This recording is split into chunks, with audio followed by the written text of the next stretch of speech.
joining us right now here on the set at Fox 61 to talk about this mass casualty and how it relates to the capital city. We have Deputy Chief Brian Foley. What is going on? We've heard from the sheriff all morning long. What's going through their minds? And I have to mention, Tim, you've seen it as well. You're starting to see the anguish on his face. You're hearing it in his voice as he's going through what's happened in the last 4 hours. How can you not? You know, I was awake at 3 this morning for a shooting here in Hartford, and it was at 2 was the number then. And now when people are waking up with 50. Look, we have large venues here in the city. We have large concerts, and we plan and prepare for everything, festivals, parades, the marathon. We plan for safety. You wouldn't believe the amount of corporations that call us throughout the year and say, please come do active shooter training at our facility. Now, we go through active shooter training all the time. We want our officers to be prepared. But we have corporations reaching out to us. We did it at Aetna recently, where they want us to do these trainings there. Some things, as a police department, you can't prevent. And you train, and you try to be prepared, and then mitigate and be ready when it does happen. And you know, you hear a lot of people talk about military equipment, and the police should not have military equipment. When something like this happens, you better believe you are praying to God that the Las Vegas Police Department had that equipment, and they did. And for every second you hesitate when people die because of that, you're very, very thankful that your police department is well trained and well prepared to respond in these situations. Yeah, they always say when there's a tragedy, very few people run towards the danger. Of course, police officers are one of them. Yep. But in a situation like this, you don't know where the danger is. It was a shooting at a concert. The shooter was not at the concert. Right, and so you plan for everything. And every time we have a big event, we have a planning meeting. We plan for everything when it goes well.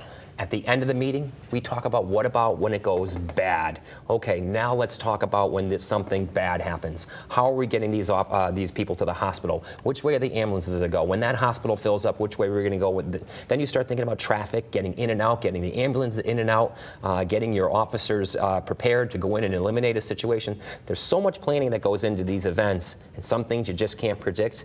But it's about mitigation and stopping the threat when it does happen. You almost have to think of the worst case scenario for everything after the fact. You're not going right? to predict 32nd floor of a hotel, but you know, I bet they responded heroically, and they did. How do you clear a hotel? How do you secure? I mean, I imagine they probably got their hands on some sort of guest manifest very quickly. So the officers, every officer has a specialization usually in something, and when you have 70 or so officers working at a concert, you can bet within that 70 is that you can put together a pretty good team of guys to go up there and clear a room in seconds, and that's how we prepare. You know, we have the equipment necessary, and you just go and clear that room. Those guys are experts.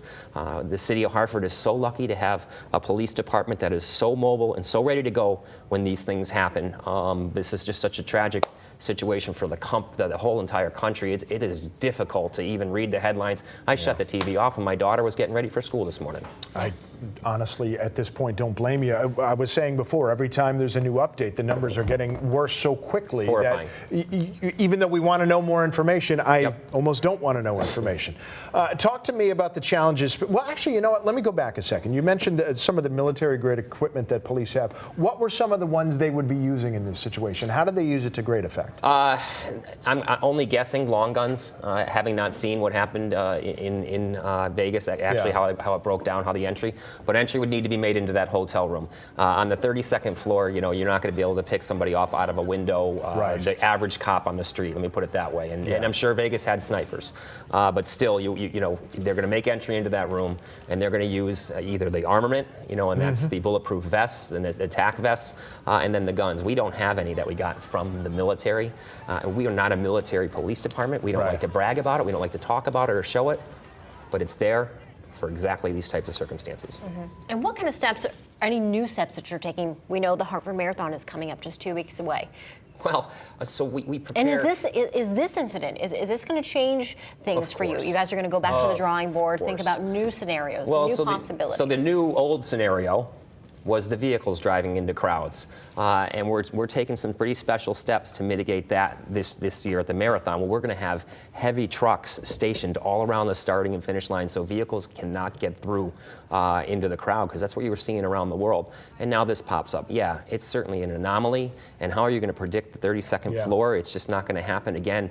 And the Hartford Marathon does an amazing job with the preparation. And we talk about exactly these types of scenarios. We do it at every event. We have an operations plan. When something goes south, how are you prepared to respond? What are you going to do? There's communication, there's victims' families, hospitals. We have a great hospital community here. Dr. Wolf at St. Francis, we prepare for these types of mass casualty events often. And it's very good that you brought that up, because the similarity that I've seen between this Las Vegas shooting and the Hartford Marathon is a problem of scale and a problem of openness. And now you could get 30,000 people inside a building and I'm guessing have a little bit easier of a time controlling what's happening. But in both of these cases, these are tens of thousands of people, which is a challenge in its own right, but also spread out over some area. How much harder does that make the planning? It's just, it makes it more, actually.